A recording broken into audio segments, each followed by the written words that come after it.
Please subscribe to my channel and like my video. Thank you for your support. Night in the Cemetery. In a desolate corner of Ohio, there was an old cemetery that had been abandoned for years. The tombstones were covered in moss, and some had toppled over. At night, the cemetery was shrouded in thick fog, and even the moonlight struggled to pierce through it. Near this cemetery was a small town called Ravenwood. The town's youth often told terrifying stories about the cemetery. One of these stories caught the attention of Mary, a high school student in the town. Mary was a brave and curious girl. She decided to uncover the secrets of the cemetery with her friends, Cassie, Grace, and John. One evening, they mustered up their courage and set off for the cemetery, unaware of what awaited them. Around midnight, the friends gathered at the cemetery gate. The air was cold, and a light breeze was blowing. As Mary's flashlight illuminated the tombstones, Cassie shivered and said, "Maybe we should turn back," but Mary was determined. "It's just a cemetery. There's nothing to be afraid of," she reassured her friends. As they ventured deeper into the cemetery, the air grew colder and the fog thickened. Suddenly, Grace found an old diary next to a tombstone. The cover was worn, and the pages were filled with old handwriting. What could this be? Grace wondered. Mary opened the diary and began to read. Inside, dark secrets about the cemetery were revealed. The diary's author spoke of a curse buried in the cemetery. The diary belonged to a woman named Melissa, who lived in the 1920s. Melissa wrote about a being buried in the cemetery that disturbed those who visited and took over their souls. Melissa had sacrificed herself to prevent this being from spreading to the town. However, the last page of the diary revealed that the being had not been completely destroyed and was still active in the cemetery. As the friends read this information, they felt a chill run through them. Cassie said, "We need to get out of here now," but Mary insisted, "I'm not leaving until I fully understand Melissa's story." John supported Mary, saying, "Maybe we can stop this curse." The friends continued to search for traces of the curse in the depths of the cemetery. Eventually, they found a large mausoleum in the oldest part of the cemetery.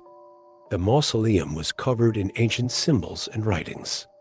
Mary used the diary to decipher the meanings of the symbols, which pointed to the source of the curse. Suddenly, they began to hear strange sounds in the cemetery. The fog thickened further, and dark figures appeared around them. These figures were the cursed spirits of the cemetery. Mary shouted, "Retreat," but the figures kept approaching. Grace panicked. "What are we going to do?"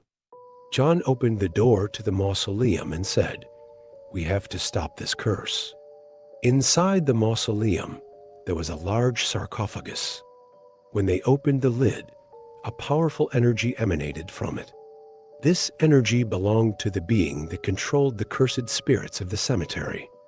Mary followed the instructions on the last page of the diary and began to perform a ritual. As the ritual proceeded, the cursed spirits surrounded and attacked them. The friends experienced the most terrifying moments of their lives, but Mary completed the ritual. Suddenly, a burst of bright light engulfed the cemetery, and everything fell silent. The cursed spirits had vanished, but Mary could still feel the energy lingering in the cemetery.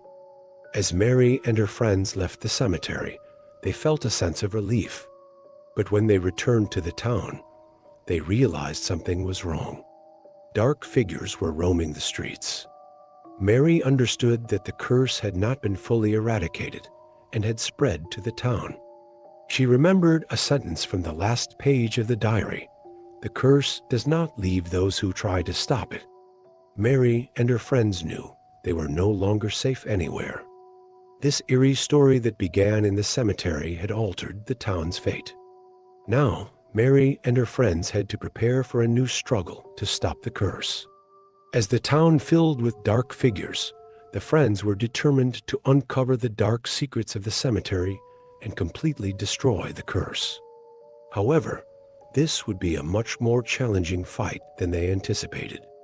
The curse would strike them at the most unexpected moments, endangering their loved ones. This story's end had yet to be written. Mary, Cassie, Grace, and John realized that the curse had escaped the cemetery and spread to the town. As dark figures roamed the streets, approaching them, the friends quickly sought refuge in an old church on the outskirts of town. This church was the only place safe from the curse's influence. Once inside, they began to formulate a plan. "We have to destroy this curse completely," Mary said decisively. "According to the diary, we need to eliminate the being that is the source of the curse. It might be imprisoned in a hidden chamber deep within the cemetery," John warned, "but the cemetery is too dangerous. If we go back, we might not make it out this time."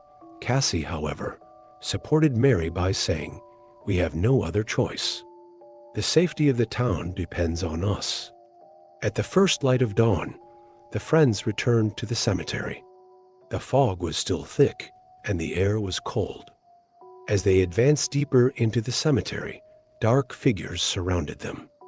"We need to be prepared this time," Mary said, distributing holy water and protective talismans to her friends.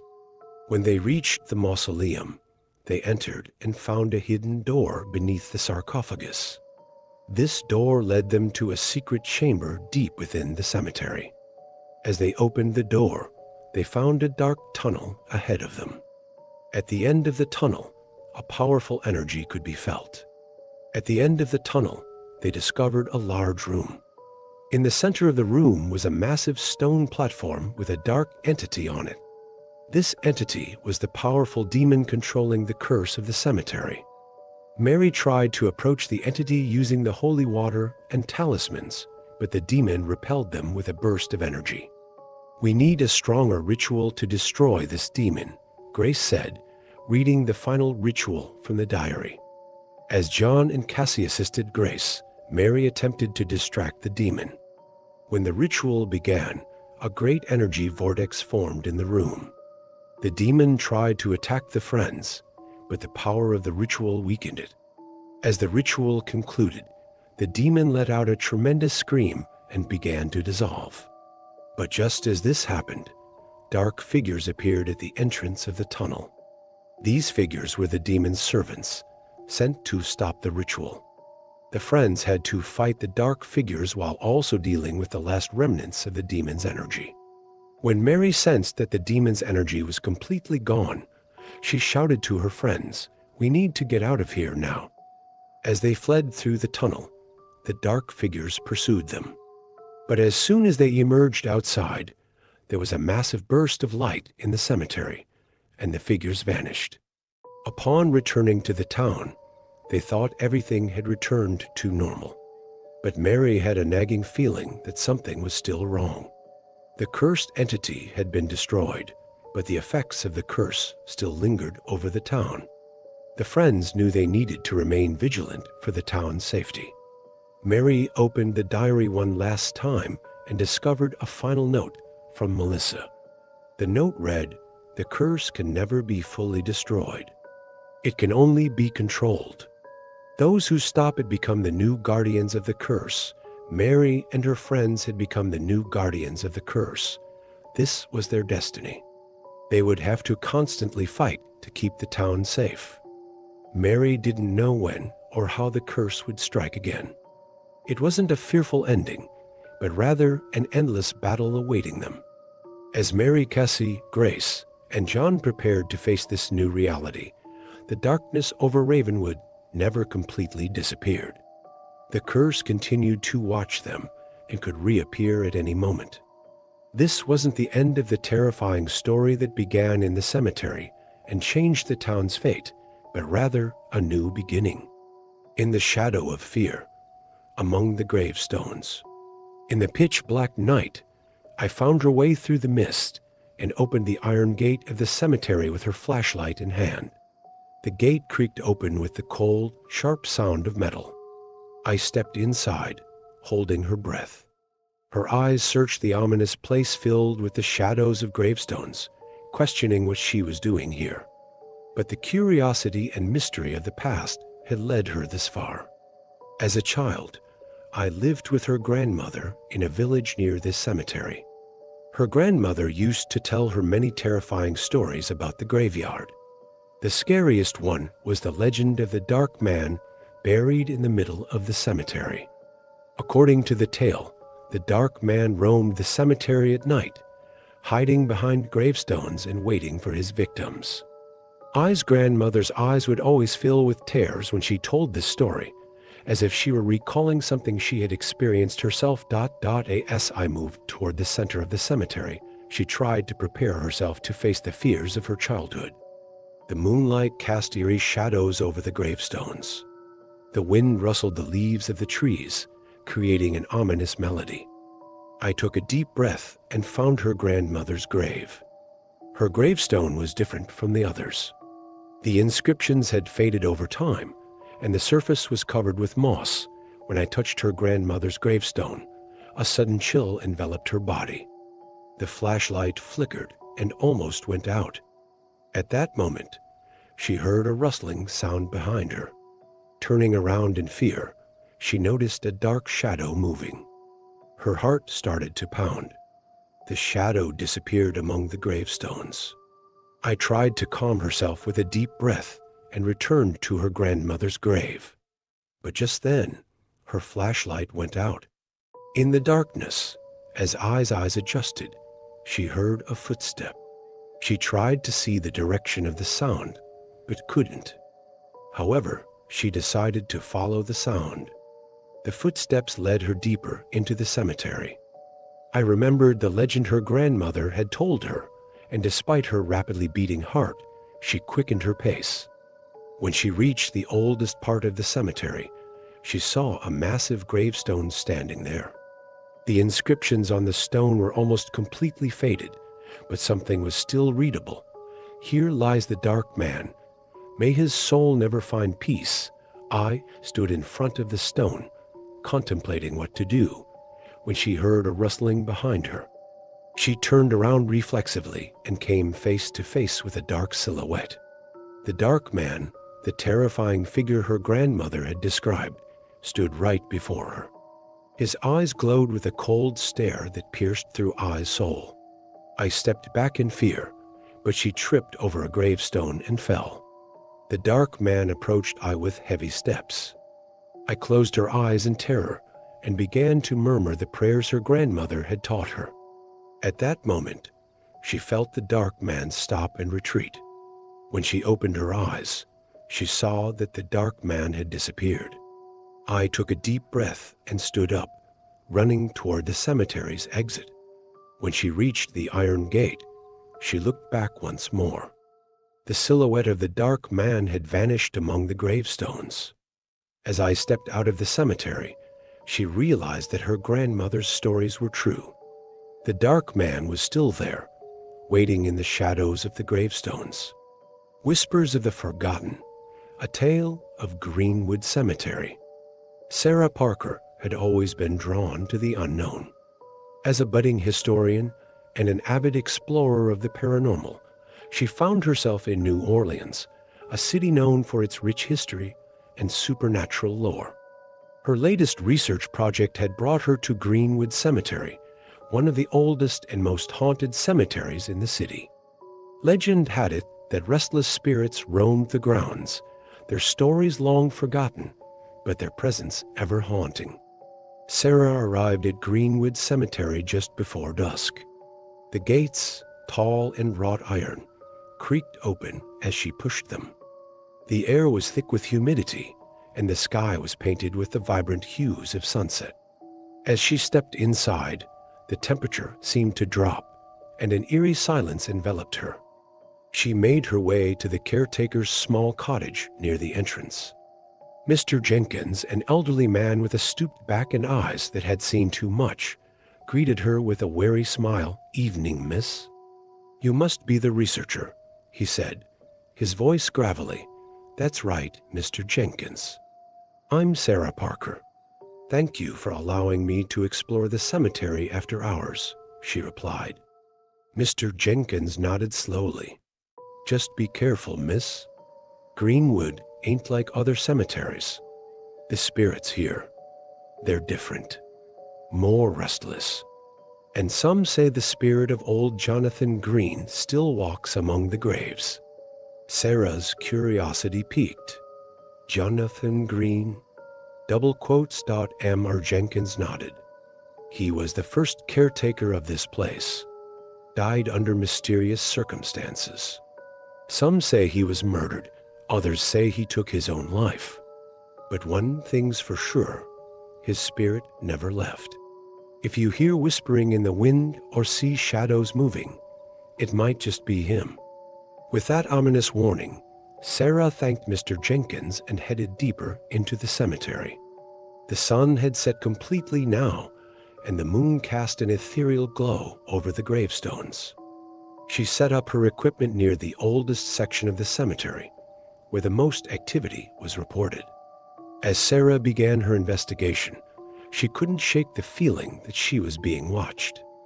She scanned the area with her flashlight, but saw nothing out of the ordinary. Yet, the hairs on the back of her neck stood on end. She started recording with her voice recorder. "This is Sarah Parker, recording from Greenwood Cemetery. The atmosphere here is heavy, almost oppressive. I've set up cameras around the perimeter and will begin my EVP session now." She asked the usual questions, hoping to capture any electronic voice phenomena. "Is there anyone here who wishes to communicate? Can you tell me your name? How did you die?" For a while, there was nothing but silence. Then, faintly, she heard it a whisper. She couldn't make out the words, but it sent a chill down her spine. She played back the recording, and indeed, there it was, a soft, unintelligible whisper. Determined to find out more, she moved to another part of the cemetery. As she walked, she noticed that the fog was starting to roll in, adding an even more eerie feel to the place. She came across an old, decrepit mausoleum. The name Green was barely visible on the stone. This must be Jonathan Green's mausoleum, she thought. She pushed open the rusty gate and stepped inside. The air was cold and stale. She shone her flashlight around and noticed a large, ornate coffin in the center. As she approached it, she felt a sudden gust of wind, even though the mausoleum was sealed. The flashlight flickered, and she heard a distinct low moan. Her heart pounded as she turned to leave, but the gate slammed shut on its own. Panic set in as she tried to open it, but it wouldn't budge. Then she felt a hand on her shoulder. She spun around, but there was no one there. Who's there? She called out, trying to keep her voice steady. A cold breeze passed through her, and she heard the whisper again, clearer this time. "Leave." Now, with a surge of adrenaline, she forced the gate open and ran out, not stopping until she reached her equipment. She packed everything up quickly, her hands shaking. As she made her way back to the caretaker's cottage, she felt the presence following her. Back at her hotel, Sarah reviewed the footage and recordings.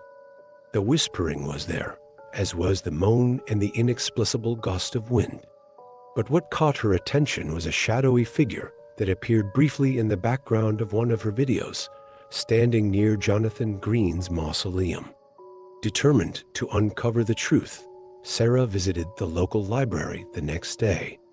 She dug through old newspapers and records, piecing together the history of Greenwood Cemetery and Jonathan Green. She discovered that Green had been a well-respected man, but his death had been shrouded in mystery. Some reports suggested foul play, while others hinted at a tragic love affair that ended in his demise. Armed with this new information, Sarah returned to the cemetery the following night. She found Mr. Jenkins waiting for her at the gate. "Back again, miss? Didn't scare you off, then?" he said with a hint of a smile. "I'm more intrigued than ever, Mr. Jenkins. I found some information about Jonathan Green. I think his spirit is trying to tell me something." Mr. Jenkins nodded slowly. "Be careful. Spirits ain't always what they seem." Sarah made her way back to the mausoleum. This time, she felt more prepared. She set up her equipment again and began to ask questions, focusing on Jonathan Green. "Jonathan, I know your story. I want to help you find peace. Can you tell me what happened to you?" The air grew colder and the fog thickened. Then she heard a distinct, clear voice. "Betrayed. Murdered." Her heart raced as she listened. "Who betrayed you, Jonathan?" There was a long pause, and then the voice whispered, "Sarah." She froze. "What do you mean, Jonathan? Who betrayed you?" The voice grew louder, more insistent. "Sarah. Sarah Jenkins." Her mind raced. Sarah Jenkins was the caretaker's ancestor. Could it be that his family had something to do with Jonathan's death? Determined to uncover the truth, Sarah confronted Mr. Jenkins the next day. She told him about the voices and what she had discovered. Mr. Jenkins sighed heavily, his eyes filled with sadness. "I had hoped this day would never come. Yes, Sarah Jenkins was my great-great-grandmother. She was involved with Jonathan Green, but when he wanted to end the relationship, she couldn't bear it.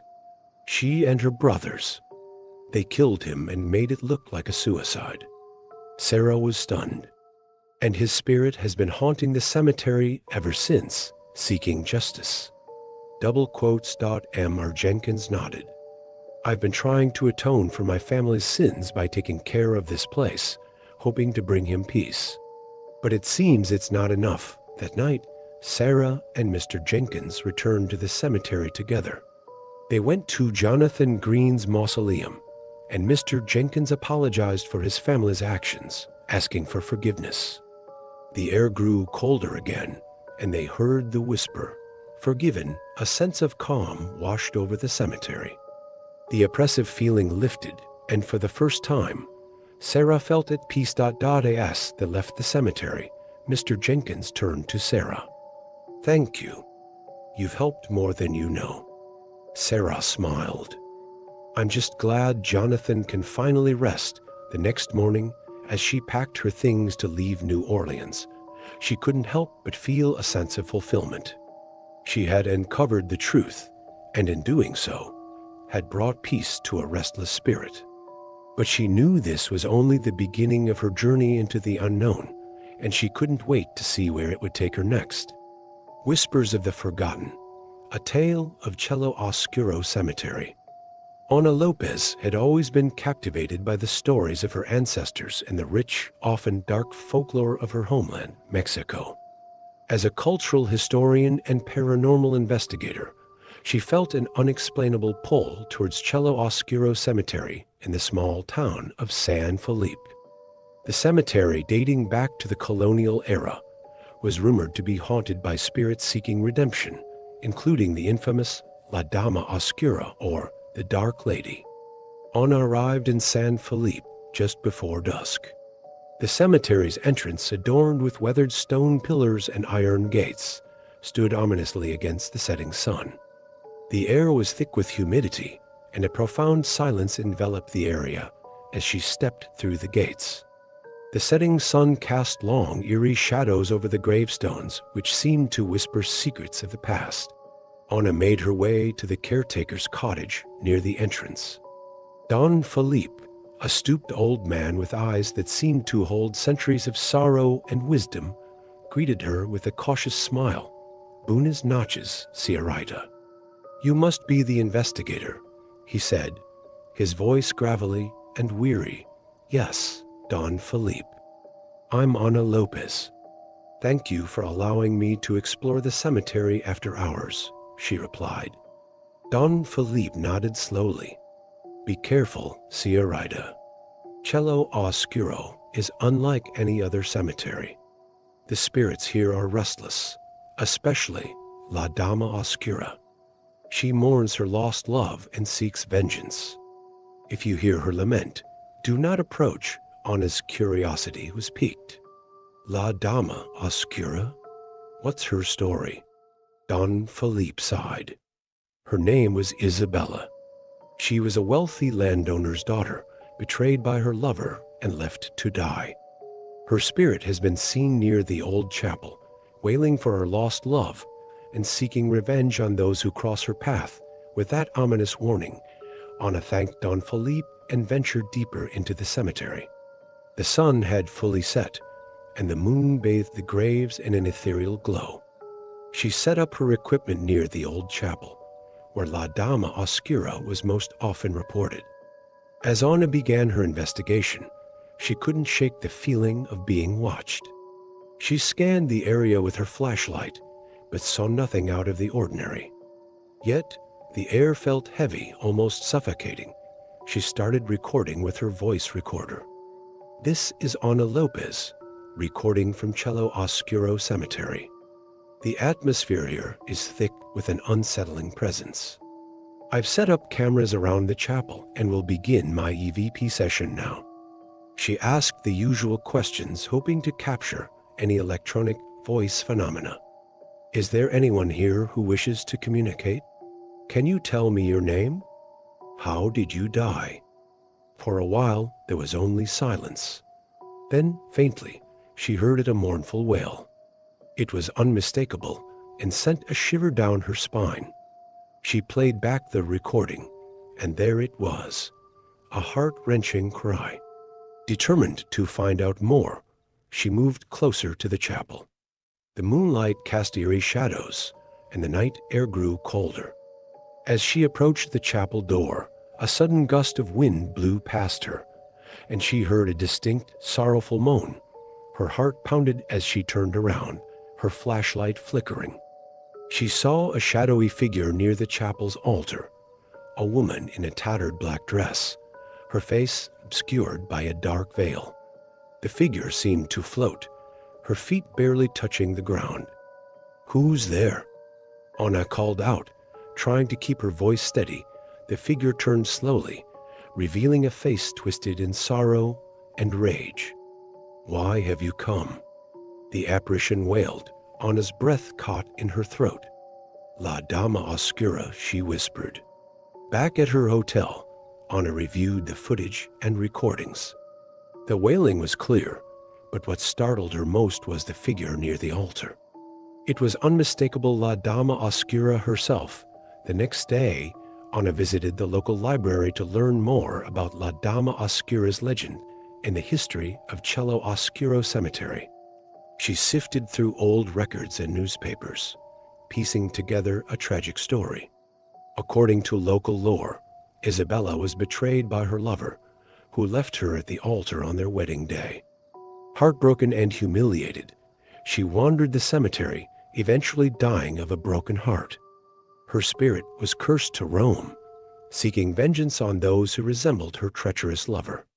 Determined to help, Anna returned to the cemetery that night. She found Don Felipe waiting for her at the gate. "Back again, Ciarita. La Dama Oscura didn't scare you off?" he asked with a hint of concern. "I'm more determined than ever, Don Felipe. I found out that Isabella was betrayed by her lover. I believe her spirit is seeking closure." Don Felipe nodded slowly. "Be careful. Her sorrow and rage are powerful." Anna made her way back to the chapel, feeling a sense of purpose. She set up her equipment again and began to call out to Isabella. "Isabella, I know your story. I want to help you find peace. Can you tell me what happened to you?" The air grew colder and the wind picked up. Then she heard a faint, sorrowful voice. "Betrayed. Left alone." Her heart raced as she listened.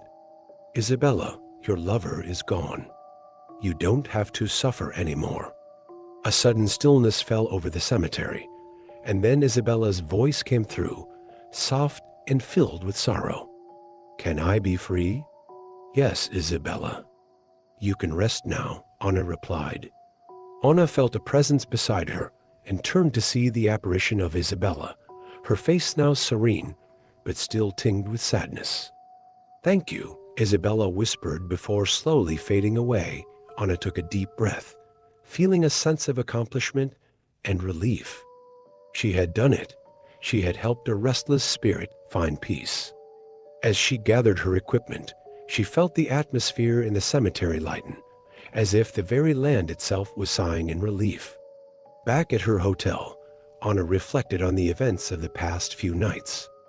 She had faced her fears and uncovered the truth behind the legend of La Dama Oscura. She knew her work was far from over, but this experience had strengthened her resolve to continue helping those trapped between worlds. The next morning, as she prepared to leave San Felipe, Anna visited Don Felipe one last time. He greeted her with a warm smile. "You have done a great service, Señorita. La Dama Oscura is at peace, and the cemetery feels lighter," he said. Anna smiled. "Thank you, Don Felipe. I'm just glad I could help. Take care. As she walked away from the cemetery, Anna felt a sense of fulfillment and purpose. She knew there were many more stories to uncover and spirits to help, and she was ready for whatever came next. The echoes of the dead had found their voice, and through her, they would continue to be heard. Thank you for listening.